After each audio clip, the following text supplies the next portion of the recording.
मीरा भाईंदरमध्ये व्यापाऱ्याला मारहाण झाल्यानं जैन मुनी निलेशचंद्र महाराज यांनी इशारा दिलाय। मारवाडी किंवा जैन बांधवांना हात लावला तर जशास तसं उत्तर मिळेल। जैन मुनी निलेशचंद्र महाराज यांनी हा इशारा दिला। मीरा भाईंदरमध्ये मराठी बोलण्यास नकार देणाऱ्या अमराठी व्यापाऱ्याला मारहाण झाली होती। बहुत विचित्र स्थिति हमारे मीरा भाईंदर अभी बोल दिया। आता जर माझ्या मारवाडीला हात जर लागला तर तसं उत्तर आमच्या 36 को देगा का नहीं देगा। हमारे मारवाड़ी को मारा गया भाषा के नाम पे, इतना उसको हमारे मारवाड़ी को मारा के मराठी बोला। अरे मराठी आम्ही बोलतो, महाराष्ट्र छत्रपती शिवाजी महाराज आहे, तुमचा एकटा बापाचा नाही।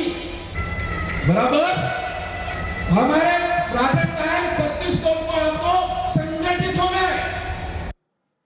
अंबरनाथ पूर्वेमधील लोकनगरी परिसरात एका महिलेची गळा आवळून हत्या केल्याची घटना समोर आली।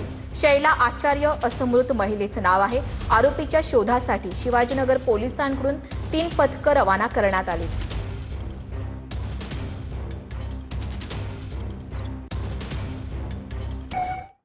उन्नाव अत्याचार प्रकरणात सोमवारी सुप्रीम कोर्टामध्ये सुनावणी होणार आहे। आरोपी कुलदीप सेंगरच्या शिक्षेच्या स्थगितीविरोधात सीबीआयकडून अपील करण्यात आले। सरन्यायाधीश सूर्यकांत यांच्या खंडपीठासमोर सुनावणी पार पडणार आहे। दिल्ली हायकोर्टानं आरोपी कुलदीप सिंग सेंगरच्या जन्मठेपेच्या शिक्षेला स्थगिती दिली होती। त्यानंतर उन्नावमधील पीडितेकडून दिल्लीमध्ये आंदोलन देखील करण्यात आलं होतं। उन्नाव अत्याचार प्रकरणावर सोमवारी सुप्रीम कोर्टामध्ये ही सुनावणी पार पडणार आहे। आरोपी कुलदीप सेंगरच्या शिक्षेच्या स्थगितीविरोधात सीबीआयनं अपील केलं असून आता या संदर्भात सोमवारी सुनावणी पार पडेल।